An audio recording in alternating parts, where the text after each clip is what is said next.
Friday the 13th of October, but it's not going to be unlucky for some. Sadly, though, in some ways it is going to be bad because we're saying goodbye to our artist of the week, which is Mikey Jones. Excellent artist. And the question which I left on a cliffhanger yesterday was something I'm really fascinated about, and that's feedback and what kind of feedback you have, and also the anticipation before you first get some sort of feedback about something you've done. So the question is, what kind... Well, come on, you've done 23 exhibitions in 2 years. So the question really to ask is, what kind of feedback do you get? Well, I think mainly it's good and it spurs you on. But like any feedback, what I tend to do is I leave a feedback book for visitors to the gallery to share their thoughts, and it's been mixed in places, which a good example was the National Botanical Garden of Wales.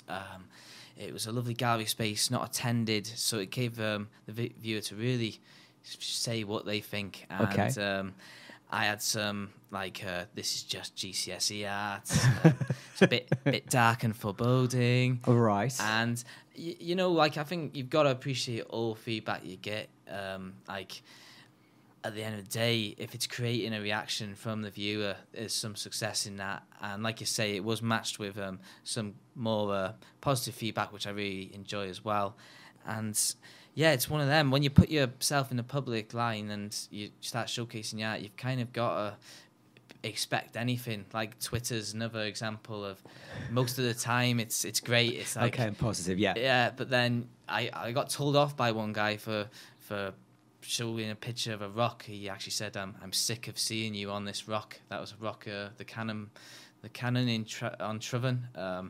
And I was like, "Okay, I'm sorry, but I don't know what you want from me." It's just I'm sitting on a rock. It's funny you said of the whole.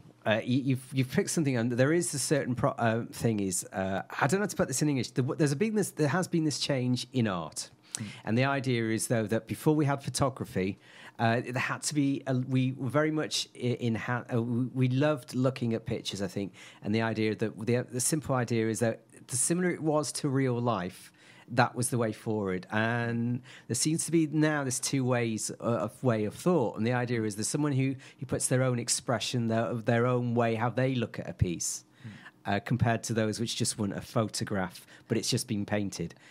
Is maybe I was just saying maybe that's the reason why some people seem to have. Oh yeah, of course. Marmite view. Yeah, of course, because major influences have been like the likes of Van Gogh and artists like that who kind of wanted to distort reality in some respects and put their own style as such on what they're painting. It's much easier to get the atmosphere and the emotion you want from the painting by avoiding realism to some extent.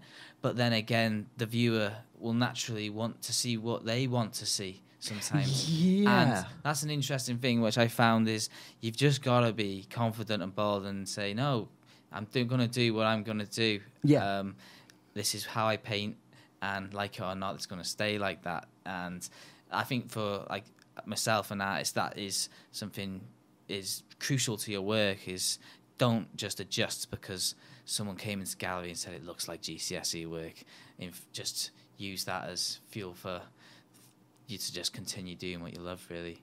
Yeah, no, absolutely. It's a thing that just goes. I said this off air before, but the one thing we used to do a cultural newspaper in a city apart from here, and the one thing we just discovered was that the one thing it was great. It was better if people would display their art, and even the art which was sort of like the people would have, as long as they gave some sort of emotion, that was good art. Whether it's good or bad, I think that's useless. Or that is amazing. That gives me a warm feeling. But anything sort of the in between, where it's like, okay, I'll move on to the next piece.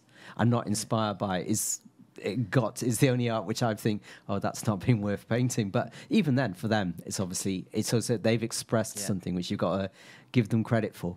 Exactly. There's no parameters. Unlike architecture, like a door needs to be a certain height. With art, it's one of those rare things in life where there's not actually any rules.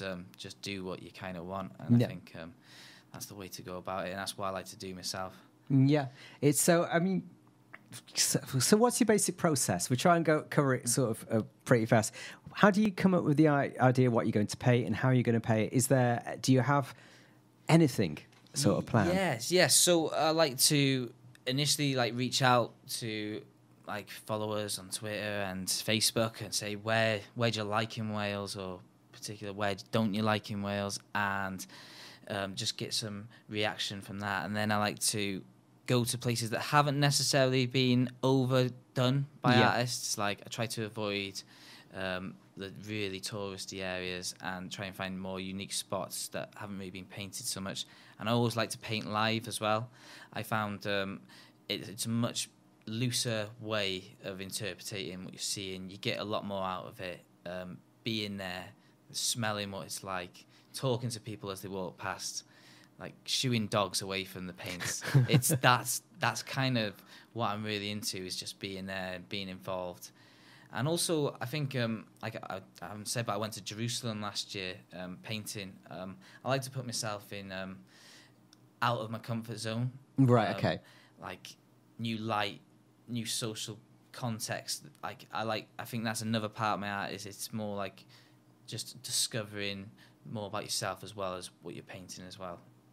Okay, and I suppose there's an opportunity. If people would like to give suggestions now, how should they do it? Yeah, so if you have any suggestions on places you'd like me to paint, I'd be really keen to hear them across Wales. It doesn't have to be good, it can be bad and good. Somewhere you just like walking a dog, somewhere you like to go visiting, and you can tweet at Calon FM or tweet at Mikey Jones Art, or get in touch with me via Facebook page and Instagram, which are also Mikey Jones Art as well. Okay, Russ, that's the way in touch. Thanks very much for coming in. Now, before we say, I say to you, okay, what's going to be your last tune for the week? First of all, thanks very much for coming in. Will you come in again? Because there's so much there. There's so many sort of avenues we sort of only touched. So in the future, it'd be lovely to just do sort of like a 20-minute or half an hour interview at a later date where we just talk about the whole art thing from beginning to end. Yeah, of course. I've really enjoyed today, and seeing your passion as well about the arts has been great. Thanks. It's good to see so many people involved, and I'd love to do it. It's been really fun, and thank you for the opportunity as well, Wayne. No, thank you very much. So, sadly, thanks very much for coming in, but what is your last song? Okay, so my last song is Talking Heads, and it's Don't Worry About the Government, which may speak for itself to some people, and it's a great song, and it reminds, what I really like about this song is my dad looks just like the front man as well. Okay, thanks very much for coming in. Mikey Jones, this week's Artist of the Week.